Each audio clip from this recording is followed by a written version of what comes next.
waxee woon tey Talla lañu am mu nekk jeune talent macha allah Talla nuyu naa la. Fafa maa ngi lay siyaare. noo def. may sant yàlla di la nuyu di nuyu waa Sénégal di nuyu waa Star Actu di nuyu Sénégal yëpp macha allah. tey lan nga ñuy wax tey ci say actualité tey en tant que Talla Diazaka en tant que jeune. waaw Talla Diazaka artiste chanteur. balaa maa xuus maa ngi nuyu waa Tëngéej ñi nga xam ne fa laa juddoo fa laa yoroo fa laa màggee di nuyu waa Dakar waa Sénégal di nuyu papa ak yaay di nuyu sama xarit yëpp nga xam ne ñu ngi suivre émission bi Idi Baro sama manager di nuyu tamit sama xarit yëpp aussi donc Talla artiste chanteur la nekk doomu artiste di yëngu ci wàllu musique waaw def ko passion def ko métier voilà. comme ni ma ko waxee woon Tarba rek ñu mënoo day déggee mais man lii sama problème balaa ñuy dugg ci dara Talla dafa waane mais lu tax Talla bokkul ci biir comme gars yi xale góor yi instant bi jeune artistes yi li ñu nekk di def pourquoi Talla bokkul ci. waaw mais xanaa xamoon ni Wolof Njaay nee na fépp foo dégg yëngu-yëngu amul dara waaw fu ne tekk daal saa waay gëm naa ni fa la lépp nekk quoi. kon doo bëgg ne xale yi non mais man dama gisul loolu sax man maa ngi sama liggéey maa ngi focus sama liggéey parce que gëm naa ni xale daal boo nekkee ndaw nekk si sa réew war nga mën a doon exemple donc ba nit ñi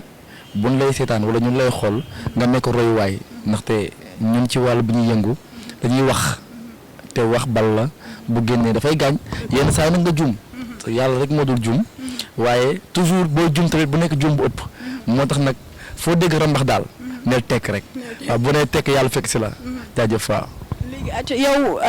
gars yi comme fi mu nekk nii ñoom ñëpp ñu ngi ci afrobeat bi te dégg naa ni yaa ngi waaj a génne benn clip yow ci loo boobu nga bokk ci ñi bëgg a ray mbalax bi nga bokk yow. non mais xam nga musique moom mën naa ni culture la avant tout tey ñun suñu culture réew mën naa ni mbalax daf cee bokk waaye boo bëggee intégrer sur le niveau international il faut aussi nga jéem a laal seen touche mais doo bàyyi sa culture réew aussi quoi parce que fii yaa ngi fi gis ay mbalax yoo xam ne daf ay afrobeat yoo xam ne dafay am ay marimba ça dépend ci ni ngay composer morceau bi ak ni nga koy arranger quoi donc man boo xoolee li tax sax ma am possibilité di def ay afro sama album bi mu génnee def naa ci ñaar ou ñetti afro yoo xam ni parce que man depuis avant ma dugg ci mbalax dama doon rap j'étais rappeur à Rufisque suñu groupe tuddoon groupe Strong Boy man nekkoon ci en collaboration ak Big Leuz mu nekkoon sama xarit boo xam ne moom ñu doon ànd di liggéey donc après c'est la école des arts si Adolphe Coly jàngat musique parce que ñëpp moom ci li nga nekk même animation bi nga ne nit ki war na mën a xam les fondamentaux mooy base bi voilà donc parce que tey ñun fu ñu mën a génn ci àdduna bi suñu drapeau réew la ñu yëkkati donc bëgguñu tamit faafa tey toog gis Talla benn RFI wala mu gis ko benn chaîne boo xam ne c'est international ñu naan Talla quels sont les fondamentaux mu ne fa naan non samay maamay way. lu jóge ci rab bi rek dañ dugg ci mbalax bi lan mooy sa problème Talla rab bi dafa doxul woon. non mais xam nga yaa ko wax. yow yaa ngi loo doon mu dëgër. man mën na Kumba Géej ak Saafal Géej ak maam ma jël benn géej sama maam ñu nekk ay ndaw ñu suqat ñu si géwal ñun ñëpp lañ sant Diazaka bi sam papa ba mu génne Diazaka lañ Diazaka topp waaw mu sam benn xarit dama baax daa ma daxante Talla Diazaka ñu jël ko def ko turu artiste donc loolu la quoi mais rap lu baax la mesure la boo xam ne mën naa ni ku si jógee même boo demee defi pop sax da ngay mën a bind en plus da ngay mën a am exploration de sa voix da nga koy mën a teg ci lu ne quoi donc c'est pour cela que ni donc non mais vraiment waay voilà waay donc loolu la mooy que talent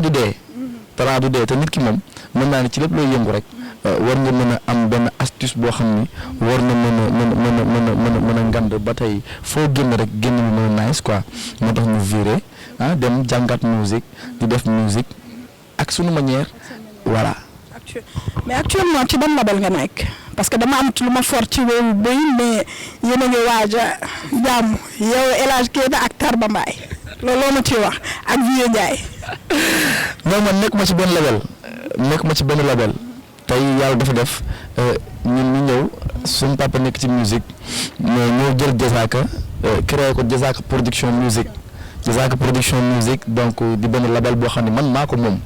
voilà di ci intégré ak sama staff di ci liggéey ak sama orchestre donc loolu la quoi mais Tarba ak El Hadj Keita ak Vieux Ndiaye ñun nous sommes des frères te yàlla dafa def ni àdduna boo bokkee ak ay nit ay métier te amuñu xolu iñaan te fowuñu aussi donc dama leen di jàpp non man li ma gis laa wax. moo leen jëli ay ñoom Sidi Diop ay ñeneen ak ñeneen Mandiaye Bambali ñeneen ak ñeneen ngi fi mais yéen ñëpp ngeen xam nga man ñëpp samay frère lañu waaye dërëm ak dërëm ñoo mën a ànd 100 francs ak 100 francs ñu ànd quoi parce que mën naa ni man ku laal Tarba daf may laal ku laal El Hadj daf may laal ku laal Vénia daf may laal parce que nit ku nekk yàlla sax dafa bind ñun ñëpp mu jël Seydina Muhammad mu gënal ko waaw mais loolu la donc nag ñun ñoo bokk lu ñuy def donc ñi si mën a déggoo mën a ànd yaakaar naa ne war nañ mën a ànd ak sincérité ak honnête ak bëgg li ñuy def te yàqaluñu suñu musique dara parce que Tarba tey staffam la yor ak orchestre am ma yor sama staff ak sama orchestre El Hadj naka noonu Vieux Ndiaye naka noonu donc xol yi ñoo ànd ba pare ñu wóolante donc bëggante di ànd ñun ñooy wax fajar gi production fajar gi production. mais man dama koy gis benn guerre entre vous les jeunes artistes vous les jeunes musiciens yéen noonu la demee noonu tey suba teel mi ngi fële lan moo tax dañoo leen ci Wally Seck yéen ngeen far foofu mais ngeen ñëw ber seen daara yéen kese mu nekk beneen camp de plus. waaw xam nga tey kër goo dugg dafa am buntu ici au Sénégal boo ñëwee nga ni culture sa xel ci suñ papa Youssou Ndour la njëkk dem suñ papa Ismaël Lô dem suñ papa Baaba Maal ak suñ papa Thione Seck tey am beneen génération bu ñëwaat muy tey sam papa Mame Gor Diazaka sam papa Alioune Mbaye Nder papa Yoro Ndiaye ñoom papa Fallou Dieng donc àdduna ay génération la mais àdduna fi ñu nekk nii jamono ji ñun suñu ñaari référence ak suñu ñaari idole Pape Diouf la ak Wally Seck donc ay grand lañu yoo xam ni mën naa ni Pape Diouf a fait plus de 25 ans de carrière su fekkoon ni que ay produit am wala projet am amul woon continuité du agsi fii donc Wally Seck a fait 10 ans ou 15 ans de carrière donc moom it wane lu leer donc c'est à nous la jeunesse yi di ñëw ñu mën a wane lu leer ci table bi ba mën a Sénégalais yi war ñu mën a teg wala concurrence ñu fenn fi c'est que burle étape baaxul man bëgguma nit ki burle étape mooy que boo tollee ci A defal A boo tollee ci B defal B boo tollee ci C defal C parce que àdduna loolu la quoi man loolu sama gis-gis voilà. man daal Talla li ma jaaxal waane na xeetu waane boo xam ne te Talla bokkul ci concurrence bi tar na macha allah mais lan ngay wax ñi nga xam ne ñu ngi am benn esprit bu négatif ci yow muy déjà nga jël koo xam ni ci staffu Sidi Diop la bokkoon nga ñëw boole ko taf ko ci sa bopp muy sa manager est-ce que doo xaw a duñ ne dafa xaw a teg bët. non mais du loolu xam nga tey li ma la waxoon sànq mooy ñëwaat moo tax man la dërëm ak dërëm ñoo mën a ànd 100 francs ak 100 francs ñoo mën a ànd ñi seen xol ànd ñu mën a ànd tey yow sa yére bii nga sol mën nga ko sol ba ci yàgg nga jënd yére bu bees xeeb yére bi léegi man soo ma ko mayee dama koy valoriser est-ce que nga ma boo mayee yére bi dama koy valoriser dama koy yëkkati fóot ko ba mu set yóbbu ko lavage indi ko teg ko mu taxaw. léegi dama bëgg a wax ni yow sa manager mu nekkoon bu si Diop si di valoriser ko moo tax yow nga jël ko téye. yaa ko wax de yaa ko wax yaa ko wax. kon baax na mais bon mooy loolu vraiment ku baax nga mais ñu ñëw tuuti ci sa côté pape sa pape gis nañu ni ngi def politique est-ce que tey mën nañ xaar Talla dugg ci politique bi. waaw adduna moom il faut jamais dire jamais parce que ñun ay patriotes lañu sénégalais nekk ay jeunes ñaan yàlla tijji ay entreprise jël suñuy doomu réew ñu liggéey Sénégal mën a jëm kanam mais man fas yéene ma politique. man sama musique laa nekk sama musique laay concentré wu sama musique laa gëm voilà non sama papa dafa am vie am man ma am sama vie te papa ju nekk bu sañoon doom moo koy gën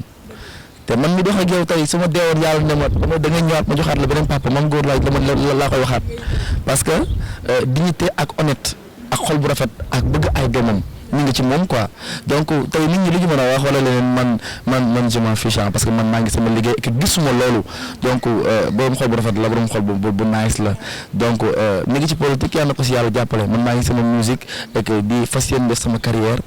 nànk doucement sans pression voilà c'est ciao. mais nan la dundee Covid-19 bi actuellement métti na de parce que dégg naa programme yi nga amoon yëpp tey lépp annulé wu daanu noonu sa kaw métti na ak li nga investir. waaw mais métti na parce que xam nga tey boo xoolee en 2020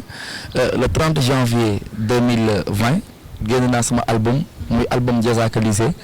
tey ma jël projet bi financer beaucoup de l'argent donc boo nekkee jeune di soog a ubbi sa carrière def sa premier album donc mu ñëw xaw a faussé tuuti rek ci côté visibilité ak publicité parce que Sénégal il y a plus de 14 millions d'habitants donc boo génnee sa projet du sax xaalis bi nga koy jaayee wala dara mais ñan nga yàlla mu àgg si téléphone sénégalais yëpp ci sénégalais yëpp am ci aperçu mën a xam li ngay def donc ñu ngi nekk ci liggéey ba tey du ñu bàyyi parce que xale bu ndaw lañu ñun ñi liggéey yëpp sama staff ak ñëpp ay ñu ndaw ay boy ndaw lañ dese nañu carrière li ci des bëri na trop dese nañu ay album dese nañu ay projets yu bëri du ñu bàyyi nag parce que boo xoolee jot naa ci clip alal du ñaaw muy benn son boo xam ne defoon naa ko ci sama benn morceau papa donc ñu ngi ciy clip dama la miin boo xam ne war na génn dans la semaine incha allah donc gars yi dañuy xaar clip bi comme que promotion bi jàll woon ci côté audio bi mais ñu jàllale ko ci côté visibilité ci côté vidéo voilà. mais d'après li nga waxee man dama naan da ngay toppandoo sa papa tuuti parce que sa papa dafa waxoon moo dàq way temps ay jamono yow la ñëwaat tey ne à part yow ak Wally gisoo ko fi dàq way. mais loolu moo dëgg. loolu mais loolu foo ko teg. c'est la vérité nit ñi ko wax. mais Talla yow tojoo boo fi toj boo xam ne war nga taxaw di wax loolu. xam nga lan mooy toj. mais gëm yàlla boo gëmee yàlla rek toj nga. bàyyi sëñ Touba. mais loolu fan nga ko teg fan parce que tey xale yaa ngi fi bëri nañ. dama def une affaire loolu moo am. yow nag jàpp nga ni Sénégal ak Wally yéen a dàq way. loolu moo am. loolu man daal Talla jaaxal na ma mais bon. à suivre. nit ñi dañ ci xam dara à suivre. man Talla daal jaaxal na ma mais sa papa actuellement mën nañ xaar benn duo ci sa diggante ak sa papa. waaw defoon nañ benn duo nag ci album moom bu mujjee génne ñu way ko yaayam yaay joor donc Diaz mais Diaz est-ce que léegi tawatina musique Diaz c'est un businessman Diaz businessman la de. mais mën na def exception. non mais ça dépend Diazaka nag fu mu mënti fu mu mën bon Talla lan la lay def être le fils de Mame Goor Diazaka ku ne xam na ni Mame Goor borom coow la. waaw mais yàlla moom mooy tànn bàyyi moo ma jox bàyyi bu tudd Mame Goor Diazaka sànq wax naa ko ci biir wax man la tey man su ma deewoon yàlla ne ma dama lay indiwaat kenn nga bëgg mu nekkaat sa papa Mame Goor laa koy wax ndax jom gi ndax fulla gi donc nag xam nga boo nekkee ak sa papa ngeen bokk lu ngeen di def métier bi ngeen di def donc tentation yi dafay bëri parce que tamit moom am nañu ko bëgg am nañu ko bañ tey génn golo dafa gudd loo ci laal ba borom yëg ko tey moom mooy sama papa dafa am carte d'identité am di voter ko ko neex di faral équipe ba ko neex man tamit je suis son fils te man di patriote laa comme moom dama am sama carte d'identité di voter fa ma neex donc nag cëru bàyyi laa ko jox ba te mu mat ko sëkk donc mais sama côté liggéey sama côté vie professionnelle loolu man la ak sama staff teewul nag moom it da ciy jàpp ndaxte nit ki la xam ni dafa njiitu ci métier bi nga xam ne moom ngeen bokk mu jur la def 25 ans de carrière amul looy def te doo ko laaj donc voilà. Yeah. mais lan mooy avantage bi ak lan mooy inconvénient bi le fait qu'il soit ton père ak ni mu mel ci dëkk bi comme ni ma ko waxee woon tout à l'heure. avantage bi mooy que tey doomu artiste yëpp loolu mooy seen avantage nga judd ñu ne ki doomu Ousmane Seck la donc nit ñi ngi xaar nga def preuve donc inconvénient bi man fi ma ko gisee mooy que bu fekkee ne sa papa artiste la moom bu liggéeyee ba nekk 50 yow pour Sénégalais yi mën la jox gëdd il faut nga liggéey 200. ñu lay demee saa su ñu bàyyi la nga tàggatoo ndax xam nañ ñu jëlee sa temps nga yéegal ñu sa kaw terrasse ngelaw li dañu rey. coronavirus moo xew te léegi saal yi ak néeg yi dafay fermé wu te feebar bi mën a nekk ca biir moo tax ma ne leen moo tax ma ni leen bàyyi affaire bi génn bu ko defee air dugg quoi donc kontaan naa ci lépp nag kontaan naa ci émission bi bu baax di ci gërëm ñëpp nag di gërëm sama grand sama PDG Moustapha Tall muy grand bu baax Chéri Khadilo ak Kaba borom Tambacounda suñ Baara Doli député aussi maa ngi koy nuyu suñ Baara Doli Mbacke muy sunu sëriñ di sunu xarit di sunu papa donc moom tamit defal naa ko benn single moom tamit mi ngi ñëw waaw muy ku baax koo xam ni mën naa ni daal dafay liggéey di bay waaram te yaakaarul dara ci kenn te sëriñ la te bokk na si njaboot Serigne Touba donc daal maa ngi nuyu Sénégal di nuyu Kaba borom Tamba di nuyu sama staff di nuyu ñëpp ñi nga xam ne ñu ngi bëgg Talla Diazaka di leen jox rendez-vous à bientôt xam nga wax nga ko yaa ni maa ni man ak Waly Diaw da xawee Sénégal donc loolu c'est à suivre nit ñi nañu ubbi seen i bët nit ñi nañu ubbi seen i bët di xool suñuy page Instagram Facebook TikTok yaa may dégg ba ci YouTube mu ngi dem abonné beaucoup de surprise mi ngi ñëw incha allah bu corona bi jeexee ñu def benn spectacle bu mag The Diazaka Leader Show Diazaka Leader Sénégal yëpp yëngal dëkk bi kontaan naa Star Actu forever. bon sama gars yi nii lay demee saa su ne bi Star Actu donc ñu ngi leen di jox dig daje incha allah ci seen beneen numéro seen beneen daanaan fii lay xewee ay actualité yu amul fenn jaa ngeen jëf.